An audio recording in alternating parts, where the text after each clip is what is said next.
इधर देखो, अरे एक बार देख भी लो। क्या अलग इस चुनाव में है? क्योंकि आप भी अध्यक्ष थे, लोकसभा जीते, विधानसभा हार गए। इस बार दावा हो रहा है कि नहीं हम अच्छा कर रहे हैं। किस आधार पर आप लोग दावा कर रहे हो?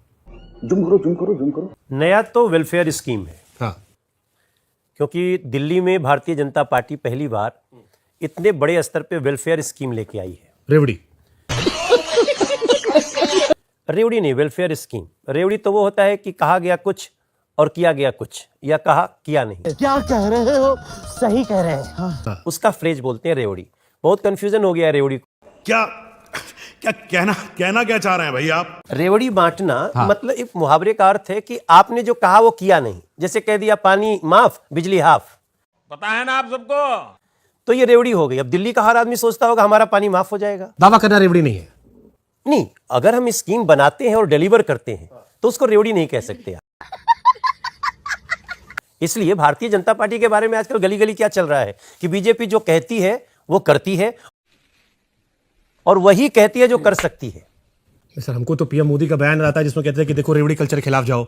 आप लोग 80 हाँ, करोड़ रेवड़ी लोगों की कल्चर। योजनाओं को भी रेवड़ी नहीं मानते थे। अब बीजेपी भी लोग कह रहे हैं बिल्कुल वही हो गई है कि अगर आम आदमी पार्टी, एक उदाहरण के तौर पर कहूं कि अगर वो तिलक लगा रहे तो आप लोग भभूत लगाने तैयार बैठे हैं कि ये चुनाव जीत जाना है। क्या करें? बताना बोने। एक मिनट यार।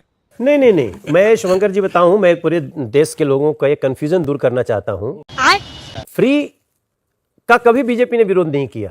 पीछे देखो, पीछे। आम आदमी पार्टी, कांग्रेस और डीएमके फ्रीबीज के समर्थन में खड़े हैं तो पीएम मोदी ने मुफ्त उपहारों को देश की अर्थव्यवस्था के लिए खतरनाक बताया है। मुफ्त की रेवड़ी बांटकर वोट बटोरने का कल्चर लाने की भरसक कोशिश हो रही है।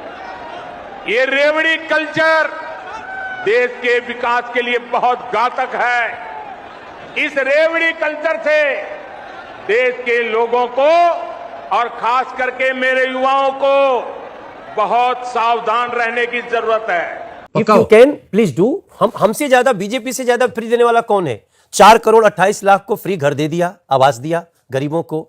हमने 12 करोड़ को फ्री शौचालय बना के दे दिया।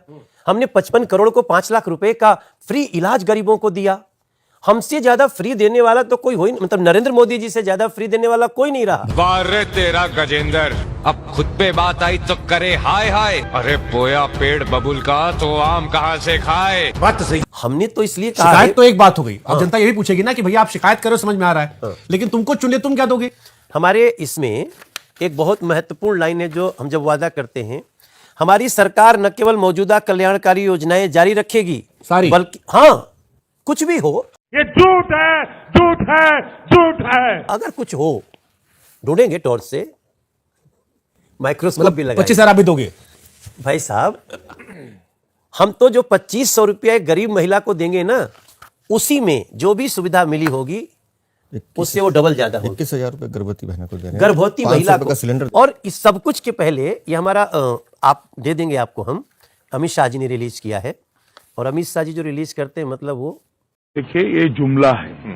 किसी के अकाउंट में 15 लाख रुपया कभी नहीं जाता, वो उनको भी मालूम है और आपको भी मालूम है, देश की जनता को भी मालूम है। जाएगा, कोई दाग नहीं लगा तो सकता। आपका धर्म है कहना। कह रहे हैं कि बंद नहीं करेंगे बल्कि उन्हें और अधिक प्रभावी बनाया जाएगा तथा इन योजनाओं में भ्रष्टाचार को समाप्त किया जाएगा। अगर किसी ने ये मान के वोट दे दिया कि मेरे अकाउंट में तो 15 लाख आ रहे हैं, जैसा वो कह रहे हैं, ऐसा कोई नहीं मानता जी। आप बताइए ना, आप मानते हैं? मैं तो ये मानता हूं कि ये चुनावी भाषण में वजन डालने के लिए बोली गई हुई बात है। जो आपका गृह राज्य है या बाकी राज्य, वहां सब ये सब क्यों लागू नहीं हुआ? ये सवाल तो आपसे पूछा जाएगा ना मनोज जी, आप तो देश भर में घूमते हो। नहीं रहेगी। क्या है, कुछ लोगों की जुबान पे सरस्वती विराजमान होती हैं। हाँ। और कुछ लोगों की जीभ जो है ना, वो बड़ी लंबी होती है, 55-56 इंच की जीभ हो जाती है। कुछ लोगों का सीना 56 इंच का होता है। तब जेकर जीभिए 56 इंच के बाटे, ओकरा के हम कुछ नहीं समझा सके। सारे मिलके हमको पागल बना रहे हैं।